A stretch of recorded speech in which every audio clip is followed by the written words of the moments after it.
Producer Adi Shankar created the Power Rangers Bootleg, a dark and gritty sensationalized deboot of the children's franchise. This take now featured characters that suffer from post-traumatic stress disorder, engage in sexual content, involve drug use, a post-apocalyptic atmosphere, violence, and bloody gore. As a result, this latest entry in Shankar's Bootleg universe quickly attained unwanted attention from the creators of the Power Rangers franchise. Controversy arose after legal representatives for Saban, copyright holder of the Power Rangers franchise, began threatening cease and desist, copyright claims to YouTube and Vimeo, and threatened further legal action against producer Adi Shankar.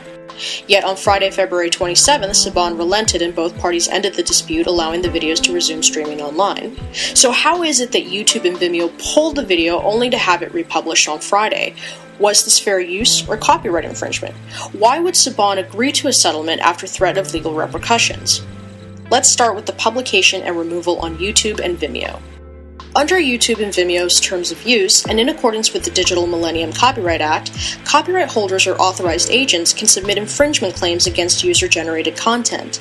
Enacted in 1998, the Digital Millennium Copyright Act, or the DMCA, outlines federal rules regarding digital intellectual property issues and outlines remedies for infringement, such as a process for removal.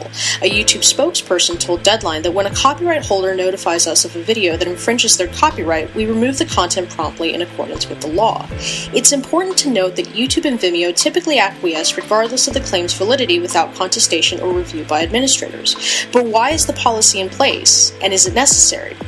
Well, yes, it is, because if the content is found to be an infringement, liability could extend to the corporate entities hosting the video itself, and not just to the user. So it is in YouTube and Vimeo's best interest to level the process onto the claimant and the user.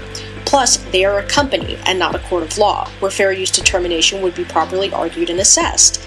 But isn't parody and commentary protected under fair use? Sure. In fact, according to the Copyright Act of 1976, the reproduction of copyrighted works for the purpose of criticism and comment is protected under Section 107.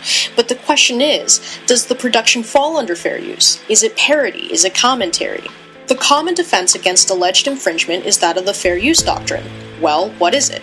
In essence, it's a judicial mechanism that guides the courts in determining whether a work infringes upon copyright and consists of a four-pronged test to determine as such by examining the following. Number 1, what is the exact purpose of the use? Is it to make money and be commercial, or is it solely for non-profit educational purposes? Number 2, what is the specific nature of the copyrighted work? Is it a parody, a commentary, news reporting?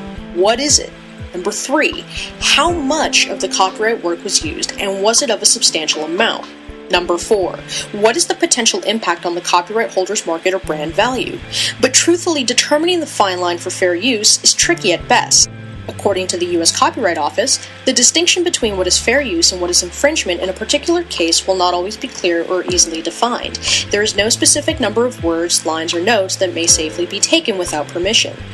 Recently, the Center for Social Media and Washington School of Law at American University condensed the four prongs into 2 questions for easier understanding. Number 1, does use of the copyrighted material add value or repurpose the work for a new audience? Number 2, was the amount of material appropriate, i.e., was no more used than was needed to make your point? Thus, if we were to do an examination of the issue on its face, it would meet the criteria of parts 1 through 3. No commercial intent can be directly established. It's clearly a commentary against the premise of teenagers being inducted to fight space aliens and protect the world, and examining what would realistically happen after that, and if the villains won, no less.